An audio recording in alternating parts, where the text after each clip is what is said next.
Chapter 5. The Arrival from Swordfall. Lord Thorne arrived in the middle of the night, without arousing anyone else in the great Thorne family manor. Only Lord Thorne's study was lit. Standing in the main hall, Lord Thorne looked at the people before him, his face flushed in the lamplight. He took a few deep breaths, as if he were reliving the day he had frantically rushed through the house. But after more than 10 days of rest, and with Lady Elara Thorne safe at home, Lord was full of vigor and no longer as disheveled as he had been. "How could you have brought Cale back with you?" he asked in a deep voice, his gaze sweeping over the group before settling on a man who looked similar to him. "Lyman, why were you so reckless?" Lord Thorne had not slept for days and nights. He looked haggard and worn, and he didn't even have the energy to argue. He simply gave a bitter smile. "Cale already knew the news. How could we have forced him to stay? He is our eldest brother's son, and his temper is just like his father's." Lord Thorne was a quiet but extremely determined man. Once he set his mind on something, no one could stop him. This was true even when he wanted to marry Lady Rowan. The Grand Matron had tried everything, from being gentle to being harsh, and even threatened to starve herself.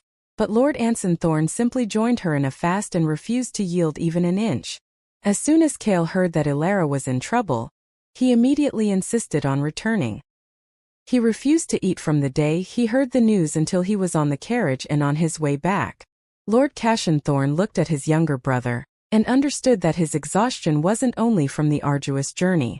They didn't know their eldest brother's children well, since they had not grown up together. It seemed that neither of them had a very easygoing temperament. "But didn't I say not to tell him about Elara yet?" Lord asked. From the day he found out about Lady Elara's disappearance to the day he sent the message to the Swordfall marches and Cale's return, no extra time had passed. Everything had happened immediately. Lord Thorne's bitter smile deepened as he lowered his eyes. "Brother, Cale already knew by the time I received your message." Lord Thorne's expression changed slightly. Who had told him? At that moment someone stepped forward and bowed. "Second Master, it was I who told the young lord." The man was in his 30s, with a plain face and dressed like a trusted attendant. He was unremarkable in the small crowd in the hall, and Lord seemed to notice him for the first time. He was indeed a trusted attendant, but Lord did not look down on him in the slightest. He gave the man his full attention. "Lord Galen," Lord said, "I forgot that you had people in the wedding party." Lord Galen bowed again, correcting him. "Second Master, they weren't my people. They were the Grand Marshal's people." Lord Galen was Lord Thorne's trusted attendant. He was the one who had stood beside Lord Thorne's deathbed, with Lady Elara and Lord Cale, to hear his last words. He was Lord Thorne's man, but not a servant of the Thorne family. Lord understood this. In the Swordfall marches, 10 of Lord Thorne's words held less weight than one of Lord Galen's. So, at the very moment Lady Elara was in trouble, the soldiers from the Swordfall marches immediately sent word to Lord Galen, not waiting for instructions from the Thorne family. "Since the Grand Marshal is no longer with us, the young mistress and the young lord are our masters. They dared not hide it when our masters were in trouble," Lord Galen explained sincerely. Lord Thorne nodded. "That's true." He sighed softly. "But the matter has not been investigated, and Cale is still so young. It's not good to frighten him." Lord Galen stood up straight. "The young lord is now the head of the house. We should not judge him by his age. Furthermore, since this concerns the young mistress, the young lord should investigate the matter himself. He would regret it if he had to hear about it from someone else." Lord Thorne looked surprised as he stared at Lord Galen.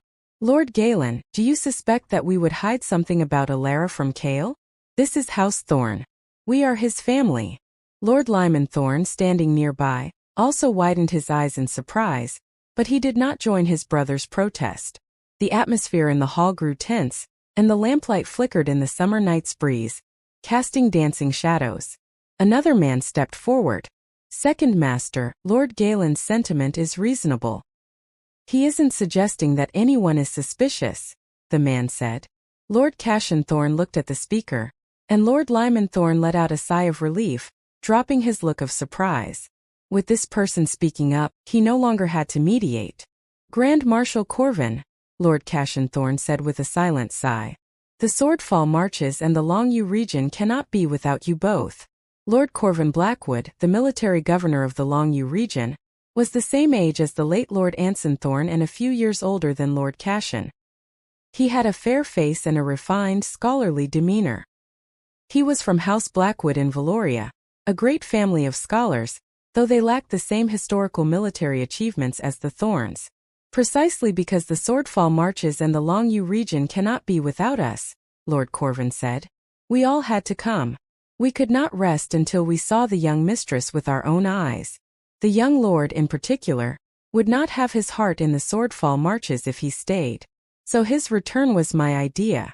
Lord Cashin Thorne could question Lord Galen's decision, but Lord Corvin's was a different matter. Lord Cashin looked sad. I understand, but it's too dangerous.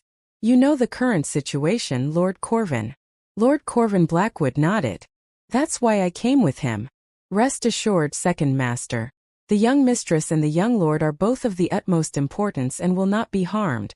Everything has been arranged in the Swordfall marches and the Longyu region. Lord Cashin Thorne's voice was weary but grateful. Thank you for your trouble, my lord. It is my duty, Lord Corvin replied. The atmosphere in the hall became relaxed again, though tinged with sadness and joy.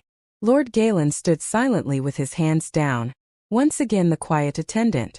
The three lords looked at each other and sighed softly. Now that the siblings have met, they can both be at peace. The manor had been quiet and dark all day, but now the courtyard where Lady Elara Thorne resided lit up.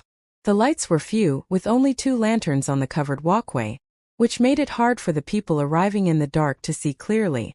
Mistress Glynis blocked the servants at the courtyard gate.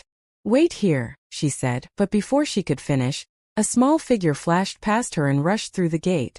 A rush of footsteps echoed in the courtyard. Lady Elara stood behind her door. The lamplight on the walkway flickered through the cracks. She reached out and opened the door. The courtyard was dark, but the lights on the walkway were bright. Wrapped in a cape, Lord Thorne rushed out of the darkness.